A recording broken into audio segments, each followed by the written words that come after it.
हमको ले चलना है आपको उधर बंगाल, जहां जेपी नड्डा अपना रोड शो कर रहे हैं और आज यहां पर भी संघर्ष की स्थिति बनी हुई है। तृणमूल कांग्रेस अपनी बाइक रैली निकाल रही है और यहां पर निकलनी है रथ यात्रा, जिसको लेकर अभी तक कोई परमिशन नहीं मिली है। हालांकि जब प्रशासन से बात की गई तो उन्होंने कहा कि देखिए, जेपी नड्डा की यात्रा को तो हमने अनुमति दी है, लेकिन इनकी संपूर्ण रथ यात्रा को लेकर अभी कोई बात हमने नहीं कही है, क्योंकि हमको इसमें हिंसा की आशंका है। उधर भारतीय जनता पार्टी कह रही है कि ये तो सरासर पक्षपात है कि आप बाइक रैली को सुरक्षित समझ रहे हैं, लेकिन यहाँ आपको हिंसा का अंदेशा हो रहा है। और यहाँ आप देखें जेपी नड्डा का रोड शो और उसमें सड़क के दोनों तरफ जमा लोग, जेपी नड्डा के साथ दिलीप घोष आपको नजर आ रहे हैं।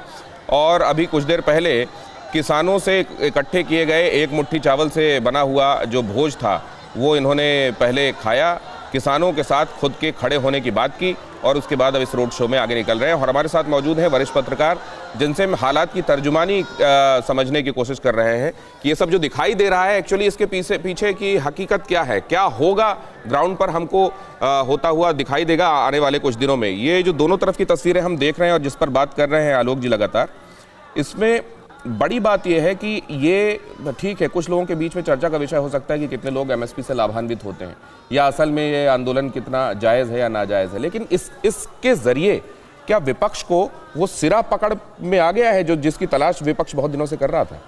देखिए, अभी चूंकि पंजाब में चुनाव है या हरियाणा में कैसे सरकार को अस्थिर किया जा सकता है, और उत्तर प्रदेश का चुनाव दिनेश जी आपको मालूम आगे जनवरी फरवरी में होने वाला है, तो अब प्रतिपक्ष भी एक तरह से साल भर, जैसे बीजेपी अपना एक सकारात्मक कोशिश करती है हम किसानों के बीच जाएं, हम उनको क्या लाभ दे सकते हैं सत्ता के होने पर, और उसी तरह से प्रतिपक्ष भी देखिए। लेकिन सही बात यह है कि किसानों को वो उन छोटे किसानों के हितों की नहीं, वो जो बड़े किसान हैं पंजाब के खास करके, उसको अपना कांग्रेस वहाँ पर भी और अकाली, ये राजनीतिक पार्टियों का असली में पीछे, किसान का तो नाम आगे है।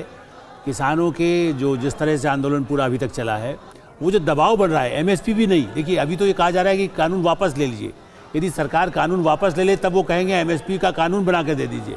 इसलिए उसको अंत नहीं करना चाहते, वो चाहते हैं कि ये आंदोलन किसी भी तरह से आगे चले। और जिस तरह से अभी हम लोग जेपी नड्डा जी को देख रहे हैं, वहाँ पर एक दूसरा मुसीबत है, क्योंकि ममता बनर्जी केंद्र का पूरा फ़ायदा वहाँ नहीं पहुँचाने दे रही है। वो सोचती है कि मैं ही जो लाभ पहुँचा रही हूँ, तो उसको बीजेपी अपना वहाँ पर जितना अधिक कोशिश कर रही है कि हम जो केंद्र सरकार की योजनाएं हैं या जो दूसरे राज्यों को जिसको जो फ़ायदा मिलता है वो वहाँ के किसानों को मिले।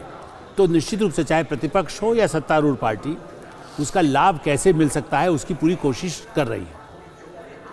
और ये भी जब कॉन्क्लेव के दौरान हम पश्चिम बंगाल में थे तो वहाँ पर यह भी कहा गया कि ये मत समझिए कि बंगाल इसमें शामिल नहीं है, हन्नान मुल्ला कहाँ के हैं, और वो अगर इसमें शामिल है तो ये समझ लीजिए बंगाल के किसान भी आहत है। लेकिन हम इसको समझें उससे पहले ज़रा चलते हैं अभिषेक उपाध्याय के पास।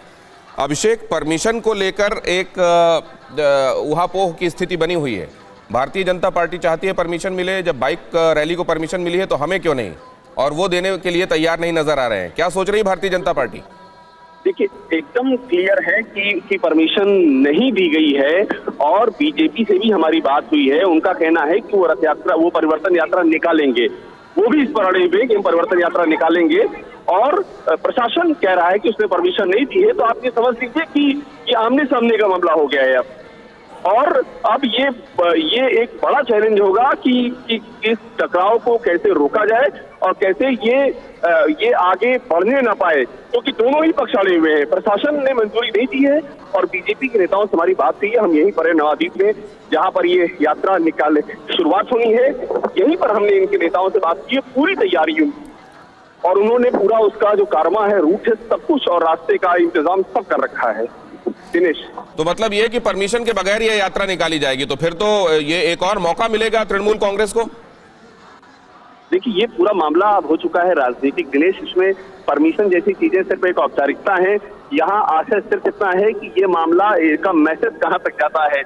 इसमें टकराव होगा तो बीजेपी विक्टिम कार्ड प्ले करने की कोशिश करेगी कि हमको रोका जा रहा है, इससे पहले भी बार यात्रा को हमारी रोक चुके हैं, फिर रोक रहे हैं, हमको प्रचार नहीं करने दे रहे हैं। तो उनका अपना पॉलिटिकल दांव है और टीएमसी का अपना दांव है कि वो कोई नहीं चाहते हैं कि बीजेपी यहाँ पर जो अभियान है उस अभियान को अपने तरीके से कर सके। वो उनका भी अपना दांव है। तो ये पूरी तरह से पॉलिटिकल राजनीतिक दांव पेच की लड़ाई है और दोनों के अपने अपने लक्ष्य हैं, अपने अपने टारगेट हैं।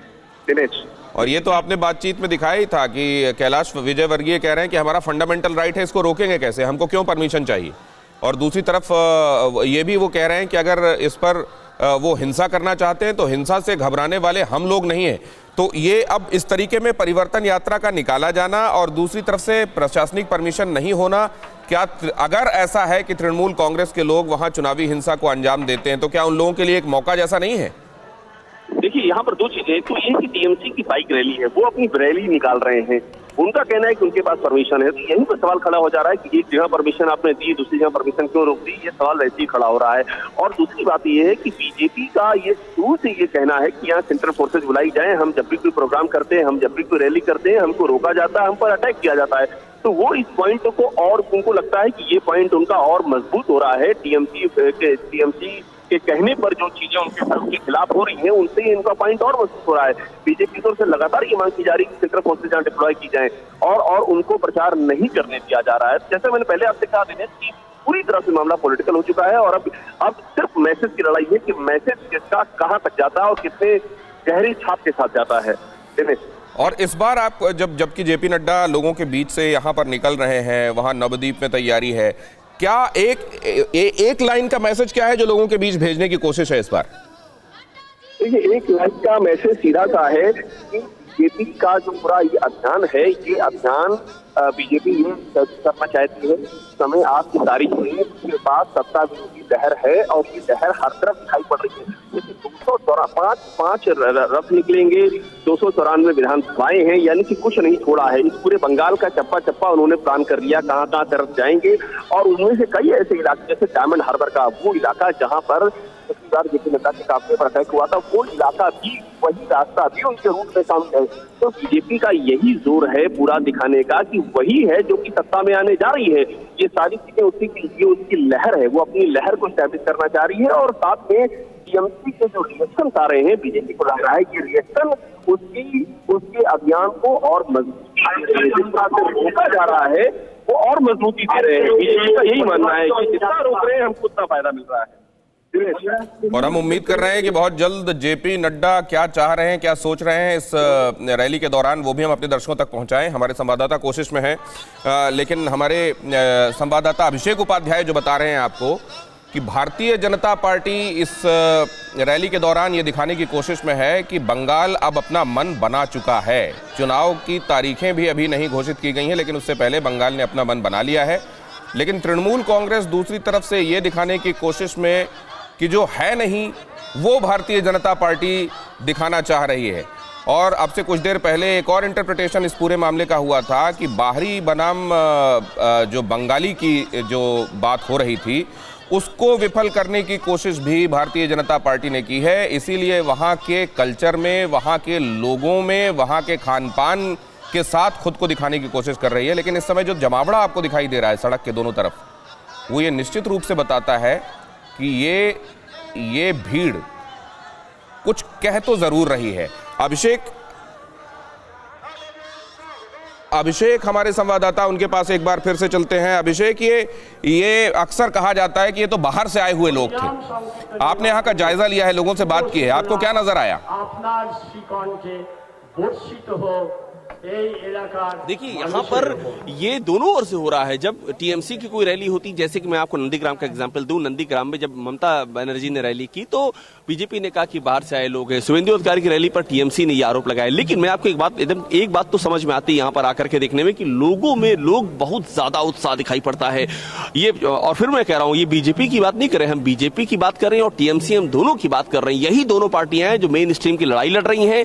इन्हीं दोनों में मुकाबला और इन्हीं दोनों के समर्थक खूब उमड़ करके आते हैं। ऐसा नहीं देख के लगता है कि इनको कहीं से भर के लाया गया है। जो भी आते हैं, आप सोचिए, ये यहाँ पर 4 बजे प्रोग्राम शुरू होना है और आप चेतन तस्वीर आपको दिखाएंगे। देखिए, लोग अभी से आ गए हैं, बैठना शुरू कर दिया है। और अभी ये संख्या आपको इसलिए भी कम दिखाई पड़ रही कि हम आपको दिखाएंगे कितना रिस्ट्रिक्शंस है। वहां पर अभी रोक के रखा गया है। यहां से अगर कैमरा जाएगा तो आपको पीछे की ओर जो बैरिकेड दिखाई पड़ेगा, वहां लोगों को रोका गया है कि अभी अंदर ना आने पाए। तो पहले से ही लोग उमड़ करके अंदर आ रहे हैं। तो ये बंगाल का एक पॉलिटिकल कल्चर भी है कि यहाँ पर जो भी पार्टियां मेन स्ट्रीम में रहती हैं, उनके कार्यकर्ता का जो उत्साह है वो अद्भुत है। वो उमड़ करके आ जाते हैं, समय से पहले आ जाते हैं, वो बहुत ही एग्रेसिव होते हैं। तो वही तस्वीर यहाँ पर दिखाई पड़ रही। तो मुझे लगता नहीं कि यहाँ पर कोई बाहरी एंगल ढूंढने की जरूरत है कि कोई बाहर से आया हुआ है। दिनेश, दोनों ही तरफ बड़ी तादाद में कार्यकर्ता पहुंचते हैं और दोनों ही तरफ से आरोप ये लगता है कि यहाँ के नहीं बाहर के हैं। यहाँ क्या स्थिति है हम आपको बताएंगे, निगाह बनाए हुए। परवाह देश की, सोमवार से शुक्रवार रात 10 बजे TV9 भारतवर्ष पर।